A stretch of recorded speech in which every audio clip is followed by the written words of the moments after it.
Society has become incredibly vulgar and obscene. Everything is now cold and dark and bitter and evil. Have you noticed that? Have you felt that? It's seemingly everywhere. It's inescapable. Everything you hear or listen to now is full of profanity. Every joke or skit has a dirty punchline. Everything you watch or see is now practically softcore porn. Everything is vulgar, everything is suggestive, everything is dirty, both online and in the real world.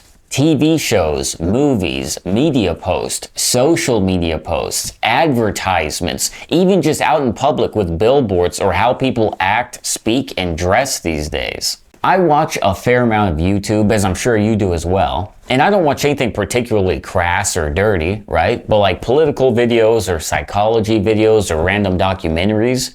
But even those are now needlessly vulgar and sexual. And it's not even to further the plot or to emphasize something, but it's just seemingly needless vulgarity, obscenity for the sake of being obscene. I can hardly even remember the last time I watched something where they didn't swear like sailors. Even the so-called Christian content I'm seeing online these days is needlessly raunchy and suggestive. Even they are starting to swear. And it didn't used to be this way. Sure, there was always vulgarity and obscenity, and it was never far away, I understand that. But not that long ago, we didn't do this so openly. We had a lot more tact and a lot more class. Or at the very least, we pretended to. The Overton window has shifted so hard. What 20 years ago would have been thought of as obscene is now commonplace. And now what is considered as pushing the line is so far out there, it's getting hard to even find shocking things to do or say. You can't get any more naked than naked.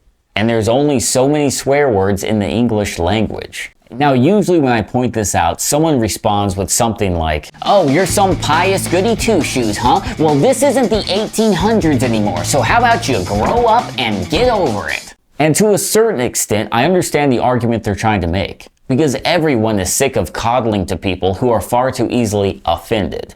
And society can certainly go too far in pushing morality to an extreme. I don't think anyone should be arrested for showing their ankles or executed for swearing. But we seem to have gone so far the other way that we don't have any morality left. Every man, woman, and child are down in the mud, being the most sexually depraved, degenerate versions of themselves that they can possibly be. It's not that that offends me, per se, but I feel as though I'm watching society rot away right in front of me. I saw this meme not long ago that said, "Kids don't call you a doo-doo head anymore, they just call you a B word." Now, I understand that's supposed to be funny, and it is, but it's funny because sadly it's very true. Little kids these days swear like sailors. Words that would have gotten Randy's mouth washed out with soap are now commonplace among children. And I already know there's gonna be someone in the comments who's like, "That's nothing new. I'm 90 years old, and back in my day, all of my friends and I swore just like that." And I'm sure that's true. There have always been bad kids, but they used to be the exception, whereas now, they're the rule.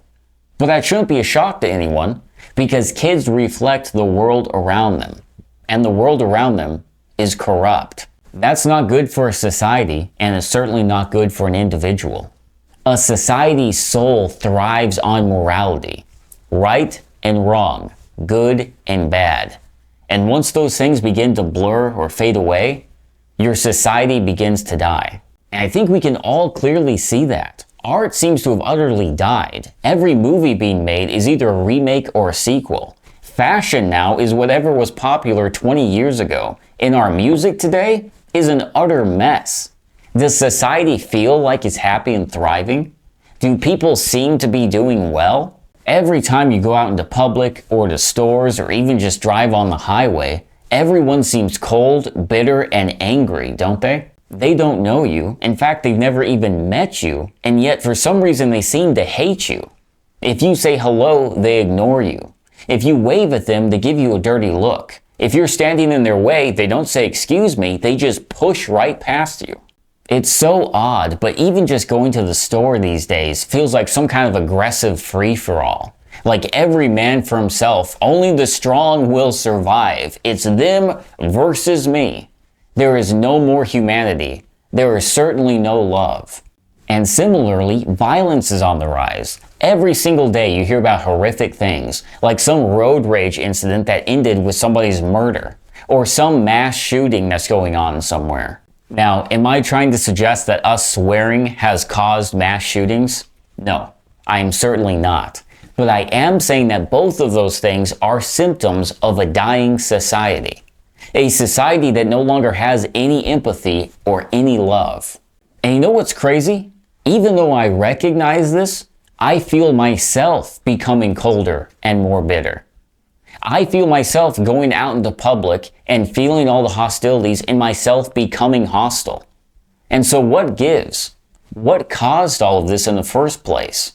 I think it has two primary causes that are different but very closely related to each other. Number one is isolation. All of us now, young, old, rich, poor, all of us live online. There are only two types of people. Those who are addicted to their cell phones and those who are in denial.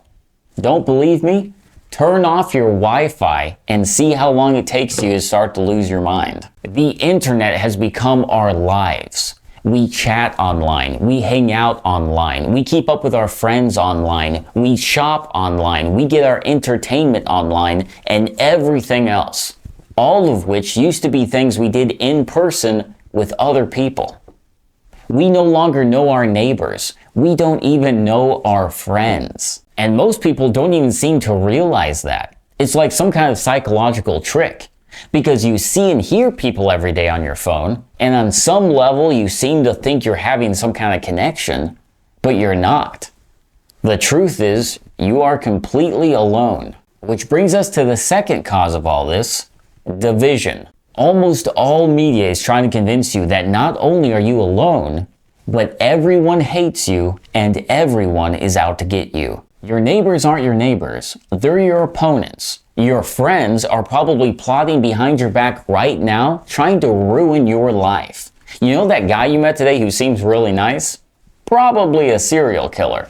Oh, your spouse brought you home a beautiful bouquet of flowers? That's a sign they're preparing to divorce you and take everything.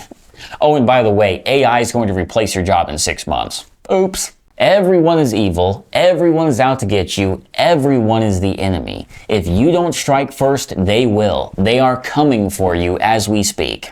That may seem like crazy talk to some of you, but that is what the internet is like right now. And once you start looking for it, you see it everywhere. That is what the world is like right now. Everyone is on edge, waiting for the next shoe to drop. Almost everyone I have spoken to recently says they have felt uneasy for a while. Just like a general sense of anxiety about life and the current trajectory of the world. The air is tense. Like we're all expecting something big and bad to happen soon, but we don't know what. We are hurtling towards the unknown faster than we ever have before, and we don't know what to expect. And so after all that, after everything we just spoke about, is there any wonder as to why people are on edge and agitated? Who wouldn't be? I think people are just done playing the game. If society is dying like it seems to be, then why play along? Swear if you want to swear. Be mean to whoever you want to be mean to. It doesn't matter. It's all over anyway. Why pretend? But I think that's a trap that has been set for us. A very clever trap, sure, but a trap all the same. Society is in a mess for sure. It is in a spiral, a free fall. But I don't think it's too late to turn this around. But you can't do it alone. Humans are social creatures. The only way to change anything, the only way to bring back real culture in society is to work together. And I know that sounds super corny. But all of the action movies over the past 50 years has been about one guy saving the world all by himself. But that's not how the real world works. In real life, you can't change the world by yourself. You can only change it together with other people who share the same vision. But to give some credit to those old action movies, change does have to start somewhere. It does have to start with someone. So be that change. Meet your neighbors. Be friendly to people, even the mean ones. Act with morality. Act with class. Begin to form some kind of community. And maybe, just maybe, together, we can begin to turn this all around. I'm starting with the man in the mirror. I know this sounds so corny, because it is corny, but I do also believe it's true.